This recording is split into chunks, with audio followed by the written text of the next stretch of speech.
Well, hello, this is Melody Rondeau. We are going to get started with our last set of notes for the school year. This is chapter 11. We're only going to do this first lesson in chapter 11. It's kind of the bare minimum of what we need in order to make sure we're set for the AP test. So this is 11.1. This is not chi or chi, but this is chi. That's how you say the CHI. Chi-square tests for goodness of fit. That is our lesson today. And you should have received a little lesson packet that has the notes for this. It's not in our notebook. My apologies there. And then go ahead and write down our learning intention. I'm learning how to perform a chi-square test for goodness of fit. Our success criteria, I can compute the expected counts and compute the chi-square statistic. I can check appropriate conditions for a chi-square test, and I can perform a chi-square test for goodness of fit. Once you have those down, go ahead and go forward. If you guys need to pause for a minute, do that, and let's go on to the next one. The Candyman Can activity. This is an activity that I would have loved to have done with you guys, and I apologize that we are running short on time, so we're not going to do it, but we are going to read through what it is. So Mars Incorporated, which is a candy bar company, which is headquartered in McLean, Virginia, I'm not sure why we need to know that, makes chocolate candies. Here's what the company's Consumer Affairs Department says about the color distribution of its M&M's milk chocolate candies. On average, M&M's milk chocolate candies will contain 13% of each of browns and reds, 14% yellows, 16% greens, and 20% oranges, and 24% blues. We will examine whether the company's claim is believable. All right, so we will investigate if the distribution of color in a large bag of M&Ms differs from the claimed distribution. So in theory, we would get a large bag of M&Ms that, yes, I would let you have and share with you. We did get candy recently, so I don't feel too bad. But anyways, big bag of M&Ms, and we would test out and see how the color proportions, how those percentages actually work out in the bag of M&Ms as a sample to represent a sample of the larger population of all M&Ms. So we would compare those two, what we got versus what the company says. All right, so we would take a simple random sample of 60 M&Ms from a large bag and count the candies of each color, record our findings as observed counts. Observed because that's what we saw or what we would have experienced. Then this question, how can you tell if the sample data give convincing evidence against the company's claim? So it's hard because we're not actually doing the activity. I'm not worried about us doing the last part there, propose a formula, but to really think about how can you tell if your sample data is giving convincing evidence against the company's claim? So convincing evidence would be if we end up with proportions that are way off or don't even seem close, then that would help us to see that it's very different from what the company claims. If it's close-ish, it's going to be hard to tell. All right, so about chi-square tests. So this should be the beginning of your, the beginning of your notes, I believe. That's where our notes kick off. And you have this already written in your notes for you. You're welcome. We compared the observed counts from our sample with the counts that would be expected if the null hypothesis is true. The more the observed counts differ from what's expected, the expected counts, the more evidence we have against the null hypothesis. Expected counts can be decimals in this scenario when we're doing chi-square tests, since they represent the average number of observations in a given category in many, many random samples. The last little comment there, you'll be docked points on the AP exam if you round your expected counts. So we're going to make sure to not round them to whole numbers. If we have to round, we'll round to some kind of decimal. All right, so stating hypotheses. This is the first step in building our test. The null hypothesis should state a claim about the distribution of a single categorical variable for the population of interest. So this you are supposed to be writing down. Notice it says categorical variable. Chi-square tests are when we are dealing with categorical variables as opposed to quantitative. You might have to review what that means back from semester 1. Quantitative means a number value for our variable versus categorical would be like a category. So an example of categorical variables would be like hair color. That's a color. That's not a it's not something we measure the number of. It's just a difference of color. So that's a category. I'm sorry. So go ahead and write this down. The null hypothesis should state a claim about the distribution of a single categorical variable for the population of interest. Then the alternative hypothesis is that the categorical variable does not have the specified distribution. So in other words, the percentages for all those different M&N categories don't quite match up. So we're going to get started with example 1. And if you, of course, need a minute, go back, pause here, write those down. Here we go. Jerome's class did the Candyman activity. His teacher must be nicer than me.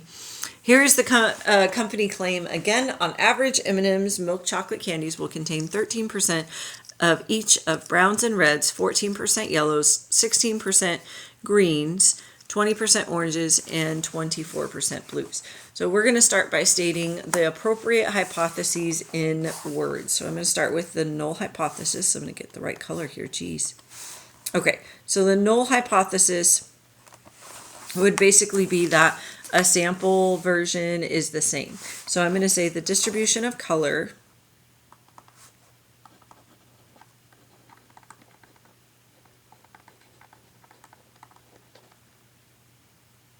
and I'm going to write that a little nicer.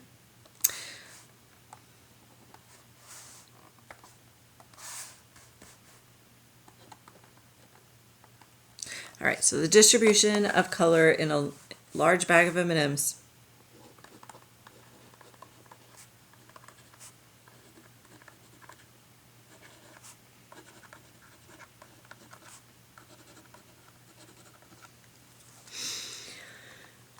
is the same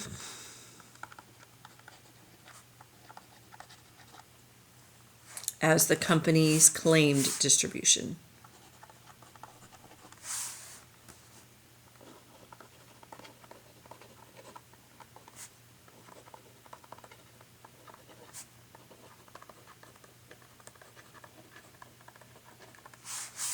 Cool. Okay. So the null hypothesis, kind of like we saw before, we kind of default to the idea that there is no difference as our null. So in this case, saying it is the same as the company's claimed distribution. All right, so if that's the null, then the alternative would be essentially, we're going to almost say this word for word, the distribution of color in a large bag of M&Ms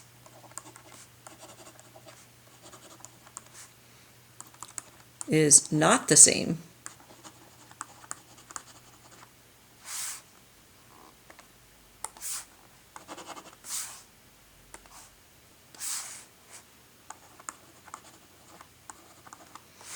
as the company's claimed distribution.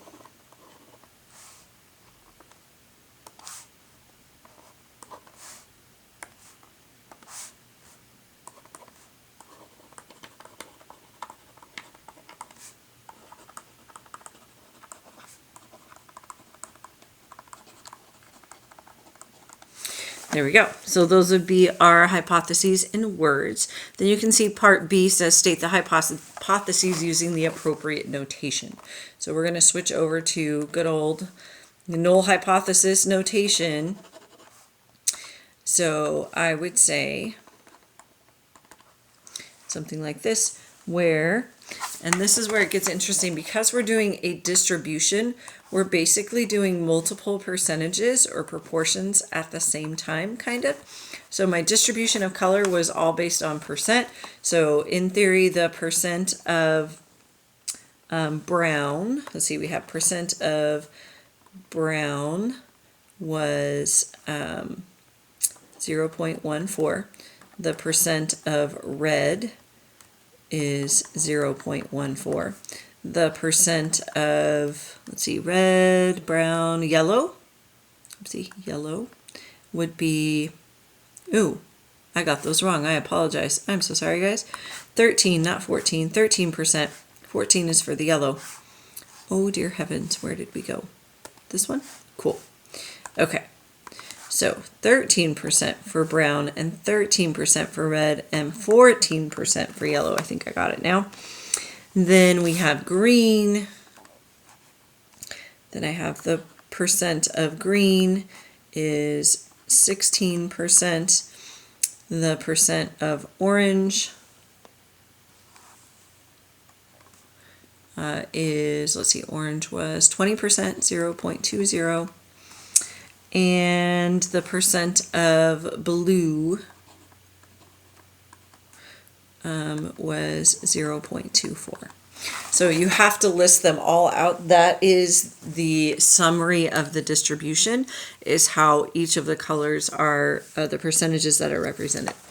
All right, so then that's the null hypothesis, essentially. So then the alternative is basically what we already said, the distribution of color is not the same.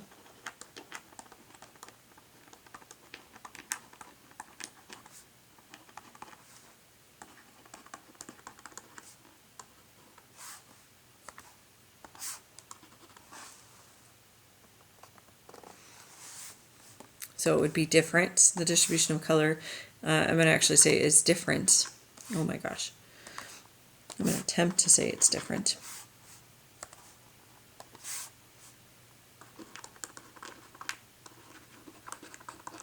And I'm going to shorten this up. So I'm going to say different from the null.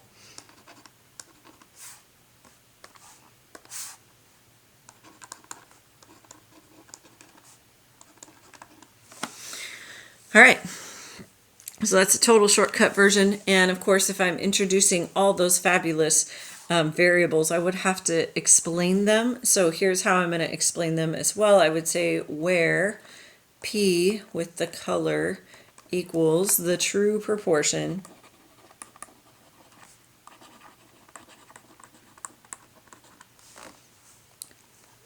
of M&Ms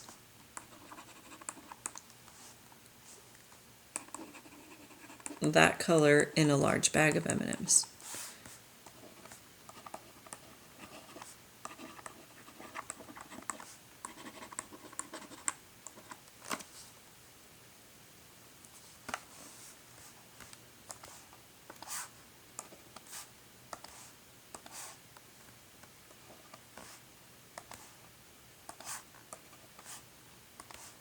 Okay. There you go. So very similar to what we've seen in the past. We say what our null and our alternative hypotheses are. We make sure that we define any variables, and then if we were doing this in a test, we would also include our significance level, but here we're just asked for the hypotheses, so there you go.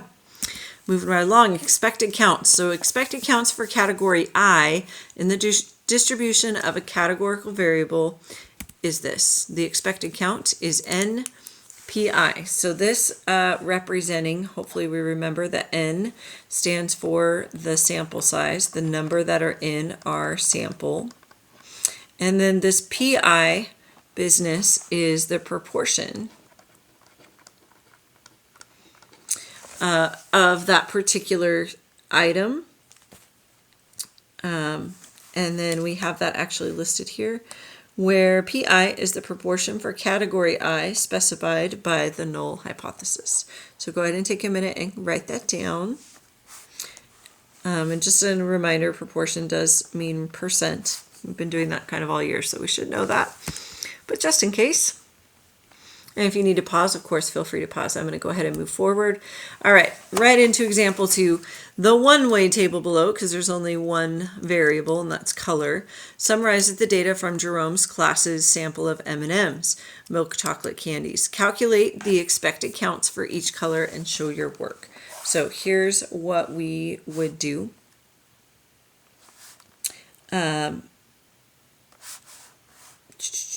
Sorry, here we go, expected counts. try to write this one more time. There we go. Expected count. So basically we're saying what we would expect to find. So I'm going to throw in the numbers for us. And this is from our null hypothesis. Blue, we were supposed to get 24% blue. Orange, we're supposed to get 20%. This is what we're told on average, right? This is what we're hoping for. This is kind of what, again, we're looking for what we would expect. Let's see. Green was 16%. Yellow was 14%. Red was 13%. And brown is 13%. So what we have listed here is what we would call the observed counts. So even though this table, actually we're not really using the table for this example, I'm only using it for the structure of the color, but this right here would be what we observed, but we want to know what we were expecting. So to find the expected counts, I would take the number in my sample, which is, and so I'm going to do it by color. So for the blue, the number in my sample was 60, and I expect to get 24% of that. If I do that calculation, my expected count for blue would be 14.4. And then I do that for each one. For orange, 60 times 0.2. Again, looking at what, I'm going to move this over just a little bit, so let me make sure to fit these all in here. So expected counts is what we would expect to find based on those percentages. Just recopying this really quick, 14.4. All right, so orange was 60 times 0.2, so that would give me 12. And then green, I would do 60 times 0.16. That was my expected value, or expected percentage, so that would be 9.6. And then for yellow, 60 times 14%. So I'm looking for what's 14% of 60. What would we expect to see in our bag? We would expect 8.4 to be yellow. For red and for green, or for brown, they're going to be the same calculation, 60 times 0.13. And for that one, I got 7.8. And again, for brown, it would be the same. So if I added up all those numbers, I should actually get 60. And again, this expected counts, this is what we expect on average. That's why we have the on average up top. That's what we're going to be comparing to. So how did what we observed compare to our expected? So you can see those numbers. What we got, or what Jerome's class got, was 9, and we expected to get 14. For orange, we counted 8, but we expected to get 12. So again, looking at how far off these are, is that enough evidence? That's kind of the idea behind a chi-square test. All right. But that's all we're asked for on this one, expected counts. We have done it. And again, I might actually put the colors down here just so we're clear. This is blue. This one is orange. This is green. This one is yellow. And this is red and brown. All right, forward. So a chi-square test statistics. So test statistics to this point have been either Z or T, and now we're introducing chi-square, which, by the way, I don't think I've written it yet, but a chi-square actually looks like this. Chi-square. It's kind of like an X, but it's actually a Greek letter, kind of like a CH, hence the chi part, and then a squared. The formula for this test statistic is like this. So you can see that chi-square there. And just a reminder about this symbol right here, that's a capital S in Greek, sigma, which stands for sum, or is telling you to add them up. We have the observed count minus the expected count squared, and then divided by the expected count. This is actually very similar to our standard deviation, also very similar in concept to our z-score, not quite the same as z-score, but kind of a similar concept, more close to standard deviation here. Okay, so, and then you guys should be writing that formula down, I believe, and then you're also saying where the sum is over all possible values of the categorical variable. Then we're going to test this out. So again, if you need more time, pause it. But here we go. Oh, I'm sorry, I forgot there's one more thing to write down. This one, the chi-square test statistic measures how far observed counts are from expected counts. So you kind of have that idea of z-score and or even standard deviation, like the average distance from the mean. In this case, how far away our observed count is from the expected count relative to expected counts. I'm sorry, expected counts. I think I said that correctly. Okay. Again, if you need more time, go back, pause it. But here we go with example 3. We're going to use the values that you calculated previously to calculate the chi-square test statistic for the sample of candies in Jerome's class. So that formula one more time is chi-squared equals, we're going to call this the sum of observed minus expected. We're going to square that and we're going to do it over the expected. So here goes. The sum means I'm going to be adding, and I'm going to do a fraction basically for each one of my colors. So for blue, our observed, we can see here, remember these counts are the observed counts. So I would have 9 minus, we calculated the expected was 14.4. We're going to take that value and square it, and we're putting it over the total 14.4. Like that. Then we're going to do that for each and every one. So now I'm going to say plus, and now I move on to orange. We can see our observed is 8 minus our expected from the previous one was 12. We're going to square that value and we're going to divide by 8. I'm sorry, 12, excuse me. Woo, expected. We want to divide by the expected counts, not the observed. Divided by expected. There we go. All right, plus my next one, my observed for green is 12 minus the expected from our previous problem was 9.6 squared, and then divided by 9.6. There we go. Then yellow, our observed here is 15. What we calculated in the last one, we expected to have 8.4. So we're going to square that and we're going to divide by 8.4. For my red, this one we expected, or I'm sorry, we observed 10, but we expected to have, it looks like 7.8 from our previous example. We're going to square that and divide by 7.8. And the same fraction for brown, not quite the same because we have a different observed count, but the rest of it will match up with the red, like so. So we have that big monstrous problem. We put that into our calculator because it does all the hard work for us, and we get a number like this, approximately 10.1799, which I'm going to go ahead and round to. I'm going to say that's approximately 10.18 because that's a little bit easier. And there is our chi-square statistic, test statistic. Cool. At this point, a quick pause because we have completed the first success criteria. I can compute the expected counts and compute the chi-square statistic. If you feel like you've got that okay, go ahead and check it off. Remember, the success criteria are on the very last page. If you still are not quite sure, then you can circle it. And let's go forward and talk about the chi-square distribution. So just like we have a z-score that goes with the normal distribution, t-score goes with the t-distribution, chi-square goes with the chi-square distribution. This is a family of density curves that take only non-negative values and are skewed to the right. Non-negative meaning either 0 or positive. Basically, we're saying 0 or positive. So only basically positive values for a chi-square distribution. A particular chi-square distribution is specified by its degrees of freedom, and I know you have to write down some of these and not others.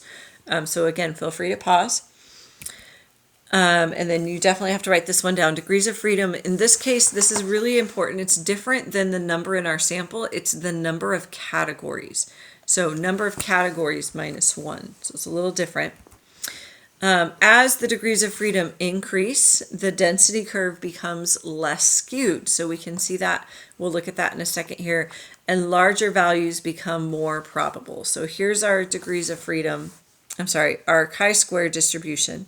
And you can see as the degrees of freedom go up, that curve starts to look a little more normal, a little more symmetrical. So bigger degrees of freedom make it more normal, kind of like we saw with the t-distribution. One more thing on this, the mean of a particular chi-square distribution is equal to its degrees of freedom. So the average, the mean of a particular chi-square distribution is equal to the degrees of freedom. So the mean is equal to degrees of freedom. It's a little interesting fact. And then for any degrees of freedom that are greater than 2, the mode or the peak of your curve is at whatever your degrees of freedom are minus 2. So those are some interesting features there that are specific to a chi-square. And again, if you need more time, feel free to pause. We're going to go ahead and go forward, and there's that chi-square picture again. P-values. Using table C, so we have done table A was our z-scores, table B was t-scores. Now we're going to look at table C.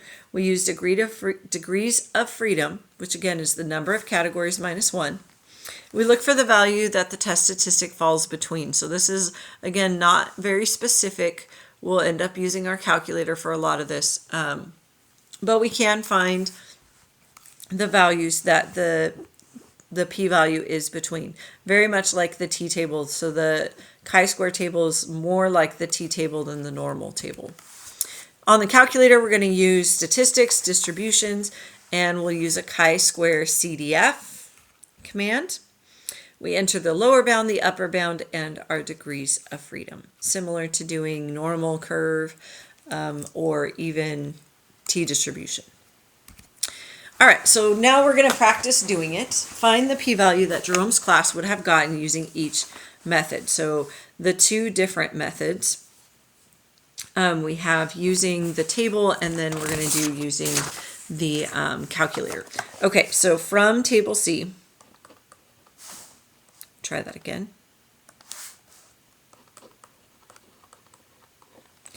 Table C, this would be the chi-square distribution.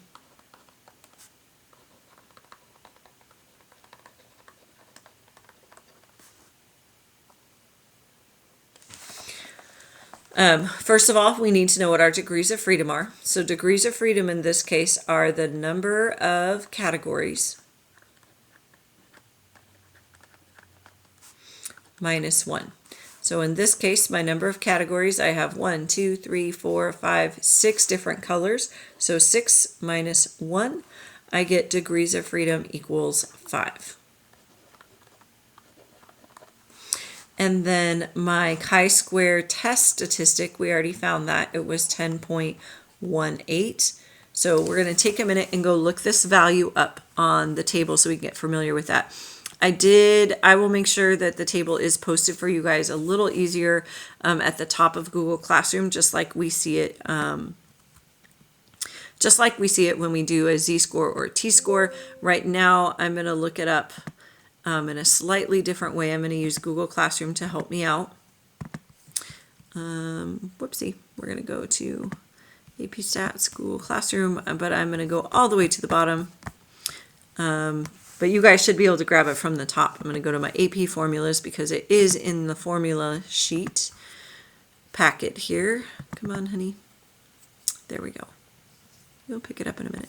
All right, so at the very end we have, here's the Z table, the T table, and then at the very end you can see that nice skewed graph. This is a chi-square distribution.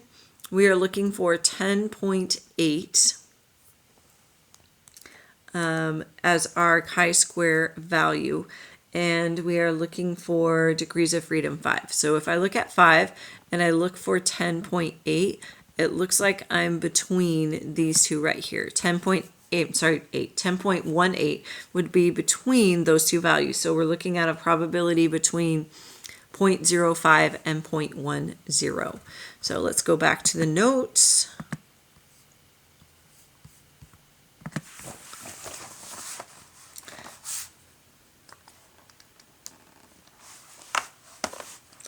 So my p-value between 0.05 and 0.10. All right, so that's using the table, but a lot of this we really are going to do on the calculator, so we'll make sure we know how to do that as well. On the calculator, we're going to do chi-squared CDF, because it's a distribution. This is the cumulative, because we're going to have a range of values here. We are looking at, we're going to start at our test statistic, and we're looking for that is going to be our start, and then our stop, we're basically saying anything bigger than that. So we're going to do a really big number like 10,000, and then that's going to be our stop. Because on a chi-square, we only go, we typically go to the right, because to the left is negative, or we would run into negative numbers. And remember, chi-square doesn't have negative values. It only starts at 0 and up. All right, so here 10,000, I'm sorry. We have our start, we have our stop, and then our degrees of freedom we said is 5. So let's do this on the calculator and see if we get a matching value. Okay, so I'm going to go menu, statistics, distributions, and I'm going to go to chi-square CDF, and I'm going to look, my lower bound is going to be that 10.18. My upper bound is going to be some really big number. I'm going to do like 10,000. And then my degrees of freedom is 5. And I'm going to go ahead and say OK. And I get 0.070293, which is between 0.05 and 0.10. So we did good. So let's put that in the correct color here. So equals 0.070293. All right, so also I didn't draw the picture, but I am going to draw it for us for a minute here. That skewed graph, something like this, for a chi-square, it is skewed to the right. And so we had our chi-square value here at 10.18 somewhere along the way, and we are looking for the area to the right. That is how chi-square, similar to our t-table, does go to the right as a default. Compared to the normal curve, which goes to the left. The area is calculated to the left. So that's why we did that as well. There we go. Let's go forward.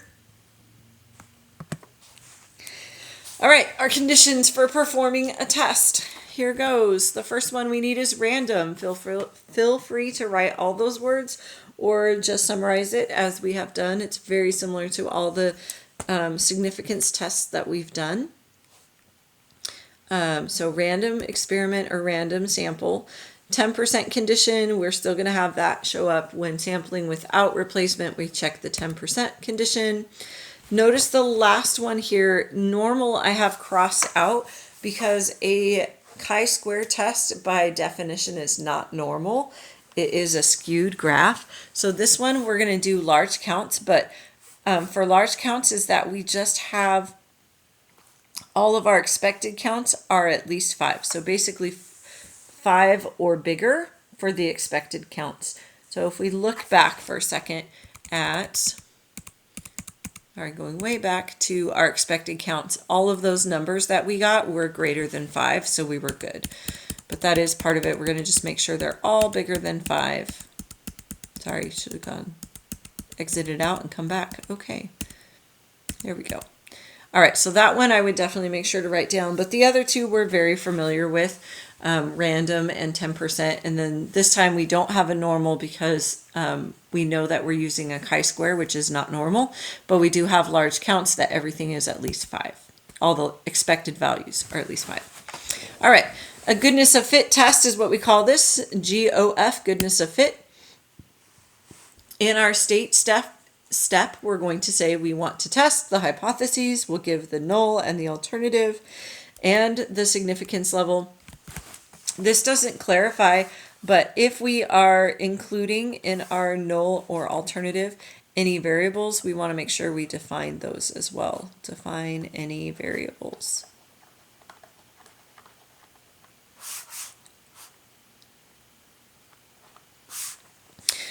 So that's our state step. Then our plan, we will do a chi-square goodness of fit test. And you can abbreviate this. I think I wrote it somewhere else. You can say GOF instead of writing out goodness of fit. You can say chi-square GOF test and check conditions, of course. And our conditions for this are random, 10%, and large counts. The do step.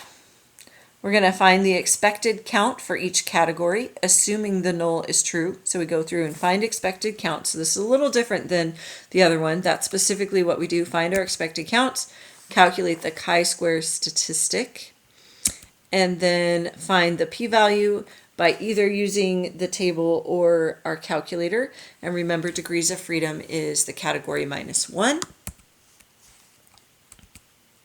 Just making sure I didn't forget anything. Fantastic. And then our conclusion, we compare the p-value just like we did in our other significance tests and compare it to the alpha level. We reject when the null hypothesis is small.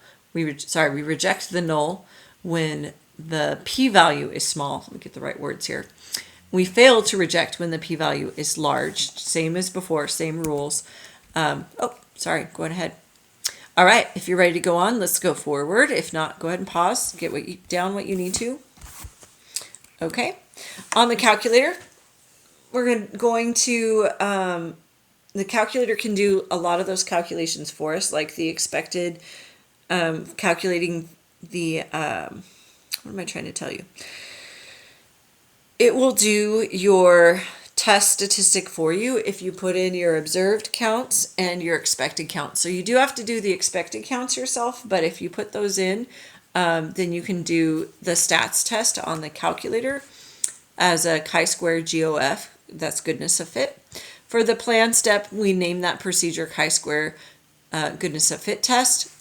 And then for the do step, these are the things we report: our test statistic, degrees of freedom, and p-value. That should be basically the same as when we did these before. So anything that you need to write in your notes, I'm not sure exactly which things you have to write, probably a lot of it. And I know I'm going very quickly just to make the video not quite so long. So feel free to pause and write down what you need to. Here we go. According to the 2000 census of all U.S. residents aged 20 and older, 19.1% are in their 20s, 21.5% are in their 30s, 21.1% are in their 40s, 15.5% are in their 50s, and 22.8% are 60 and older.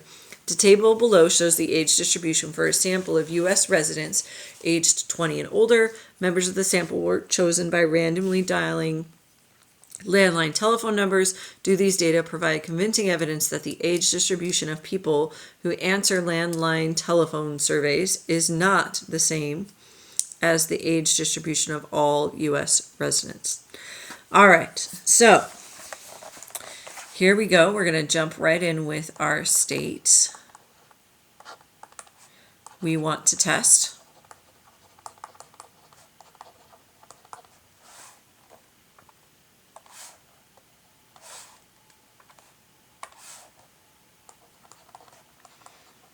The hypotheses. And here we go. The null. We can try to do this in category form, or I'm sorry, in note, in like, can't think of the word right now. In strict, like the strict notation. I think it's easier to do it in words, and you can do that for a goodness of fit test. That's part of why we practice doing it both ways. I'm going to say in words that the age distribution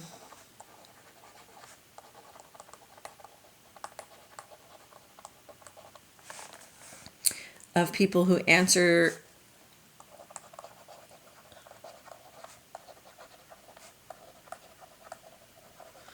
landline surveys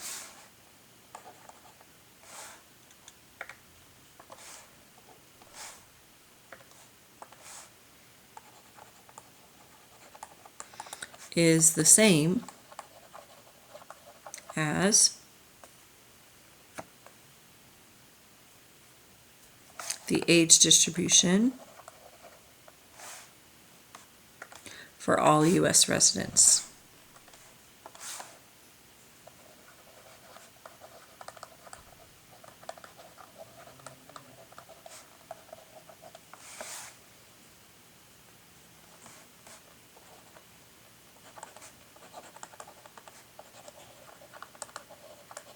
And I guess I do have to clarify, it does say U.S. residents aged 20 and older, so I'm going to add that. All U.S. residents aged 20 and older. Then my alternative hypothesis would be that the age distribution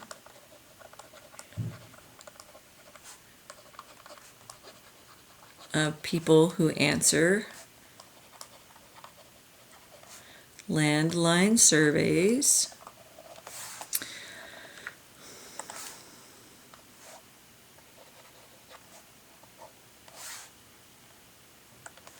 sorry, I have to rewrite this. People who answer landline surveys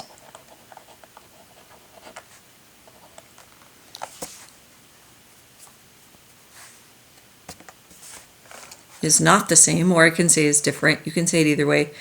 I'm going to say is not the same as the age distribution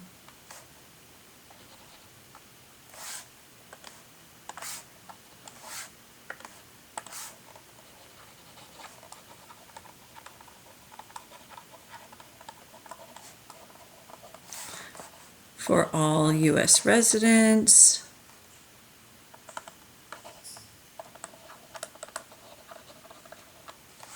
I don't know why I capitalized residents here or here. No idea.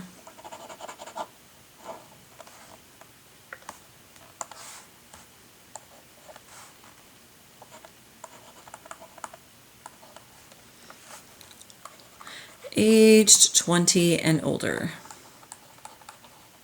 Okay, I think I got it. All right, we want to test the hypotheses. We have the hypotheses. We haven't set up any specific variables in this, so we don't have to define them. But we do need to say our significance level. So I want to test these hypotheses, and I'm going to tag on the end here. So those are the two hypotheses at the alpha. So I'm going to say at alpha equals 0.05 significance level.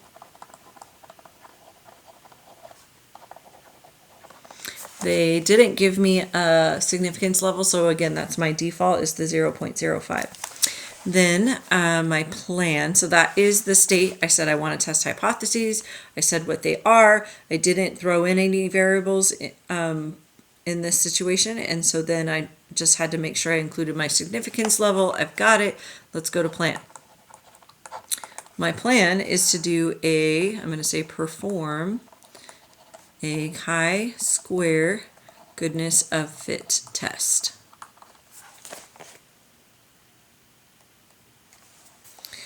And I'm going to go through and check my conditions. So check. First is random. Did we meet the random condition? We did. And I'm going to look for where it says it specifically. It says randomly dialing.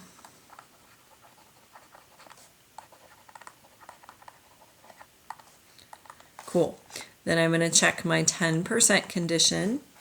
I want to make sure I'm not oversampling. So 10% is n is less than 0.10 capital N. That's our population. So our sample, we had a total of 1,048.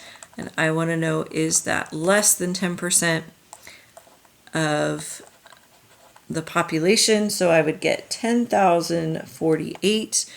And my population in this case would be U.S. residents, again with the capitalizing. That's all right, we'll leave it. Nope, we're not going to leave it. Can't make up my mind. All right, U.S. residents aged greater than 20. So I'm going to say U.S. residents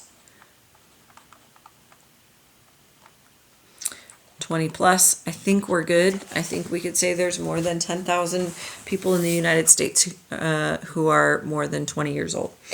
All right, then the last thing here would be typically what we would call the normal condition, but remember in this case, if we're doing chi-square, it is not normal. It is instead just the large counts. And large counts, again, in this context, is that all of our expected values are greater than 5. So we haven't actually calculated our expected values yet, so we need to do that before we can fully do this, but I'm gonna assume that it's gonna work out. We'll double check it in a minute when we do expected counts, because again, we will need to check that. So here goes though for now, as long as our expected counts are greater than 5. Hold on. Large counts. There we go. Okay. So I'm going to say expected counts greater than 5. Hopefully you can see it's probably going to work out too, because our percentages that we're told to use, so we have 19, 21, 20, 15, 22. We're talking about calculating that for a sample size of 1,048. I think all of those are going to end up being fine. But again, we'll test it out on the next screen to be sure. So here goes. In our do step, the very first thing of the do step is that we do the expected counts. So let's do it, expected counts.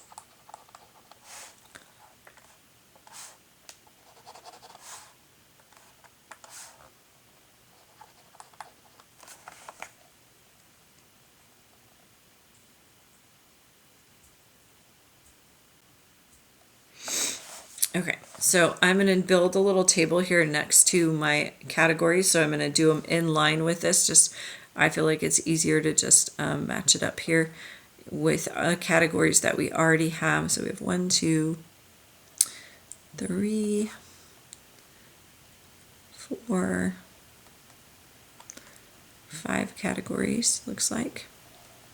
Okay, so my percentage for each of these, I'm going to jot this down so I can keep it straight. For 20 to 29, it was going to be 0.191.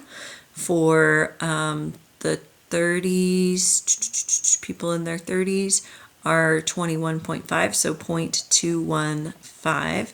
People in their 40s, 0.155. And people in their 50s, wait, did I get that wrong? I have them wrong. I apologize. I got that. I got some of them right, but the 40s was wrong. 40s was 21.1. So let me see if I got that right now. 20 or older is blah, blah, blah. 19. Sorry, I'm just checking my numbers here. Okay, yes, looks good. So I just need this one to be 0.211. And then 50s are 0.155, and then 60 and older is 0.228. So those are the percentages. Now to use those to calculate my expected counts, I'm going to just have us do that calculation. So my expected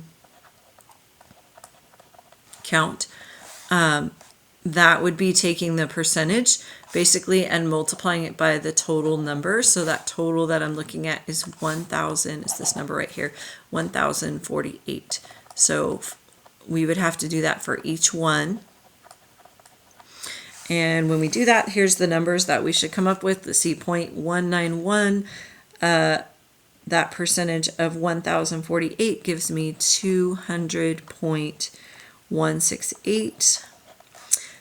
21.5% gives me 225.32. The next one I get 221.128. The 15% I get 162.4. 0.44. And finally, the 22.8%, I get 238.944. And if I added all those up, hopefully I would get pretty close to 1048, but we're going to assume that's okay. To go back to that condition though, I was supposed to end up with all of my expected counts as greater than 5. Each one of them is, so we really are good there. Then, so I did the expected counts. Cool. Then I'm going to do my chi-square statistic, which is the observed minus expected squared. Remember, it's the summation of this all over the expected. So I have to do that formula 5 different times because I have 5 different categories. And so here goes. I would say for my first one, my observed, for my 20 to 29, I observed 141. I would be subtracting the 200.168, and that would be squared and divided by the 200.168. That was my expected count. Then I would do the next one. My next observed was 186 minus my expected is 225.32 all over, oh, don't forget to square it, squared over the 225.32. And I would continue that pattern. I'm not going to write them all out because I could be here a long time trying to write it all out. So I would say plus dot dot dot. In theory, I would go to the last one and include the last one, but I don't really have space, so I'm going to leave it. But we would continue to write those out and of course put that into our calculator. Or actually, in terms of the AP test, I would say to do the first 2 dot dot dot and then skip to the last one and write the last one. Then put it into the calculator and we get 48.172. That's my test statistic. Now with that, I can go to the calculator. So I'm going to say on the calculator. Okay. I'm going to do the chi-square CDF. And the numbers I'm going to put in there, I'm doing 48.172 up to a really large number, like 10,000. And then my degrees of freedom are 4. Let's make sure we remember that. So over here, degrees of freedom are the category minus 1. I had 5 categories minus 1, so my degrees of freedom is 4. I'm going to write it this way, equals 4. Okay, save myself a little bit of space. All right, the other thing I didn't do was I didn't draw my curve, just to make sure we're clear. My curve goes something like, whoopsie, should be a skewed right kind of deal, so something like this. Here we go. Skewed right, and then wherever that chi-square is, it was equal to 48.172, and we're looking for the area above. Perfect. So on the calculator then, let's pop over to our calculator.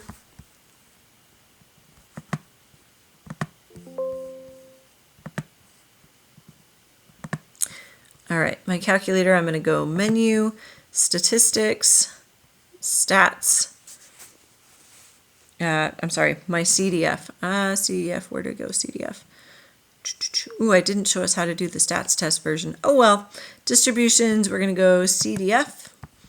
My lower bound was 48.172.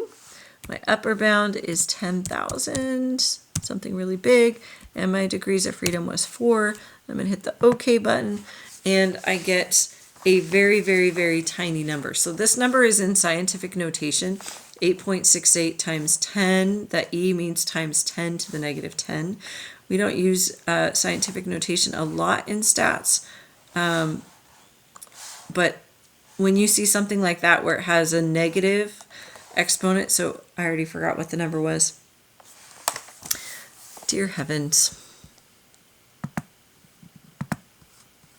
Sorry, that number was 8.68.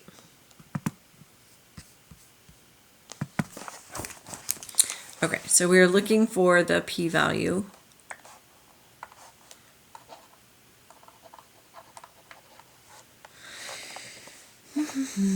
The area under the curve, the p-value, in this case, it was 8.68 times 10 to the negative 10.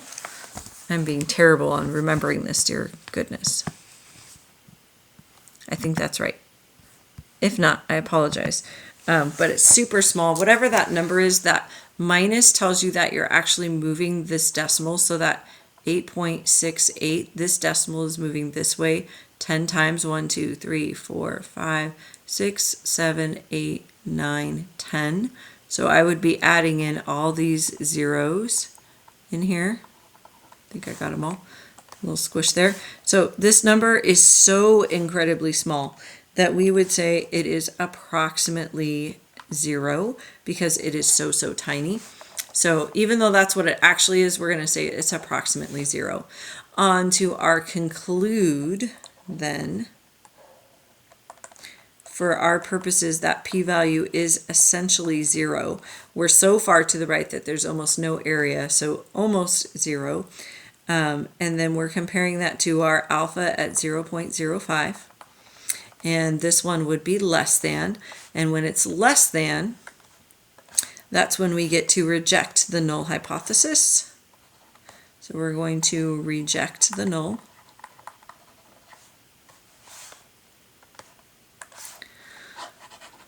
We reject, sorry, trying to get ahead of myself. We reject the null hypothesis. And then what we say is going to be very similar to what we've done in the past. We say we have convincing evidence if we reject the null. We have convincing evidence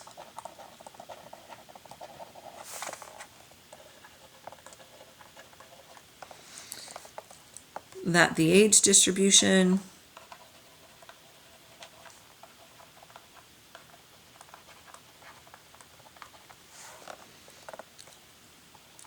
of people who answer landline surveys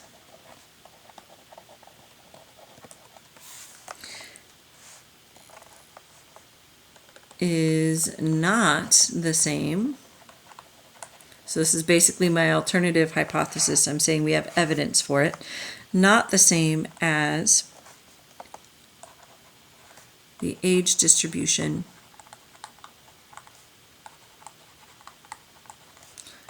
of all U.S., apparently I'm writing all twice, all U.S. residents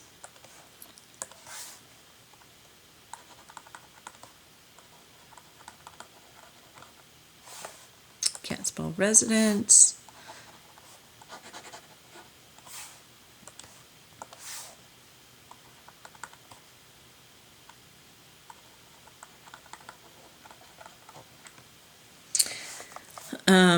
I'm going to say age 20 plus because I'm kind of out of room, but that's okay.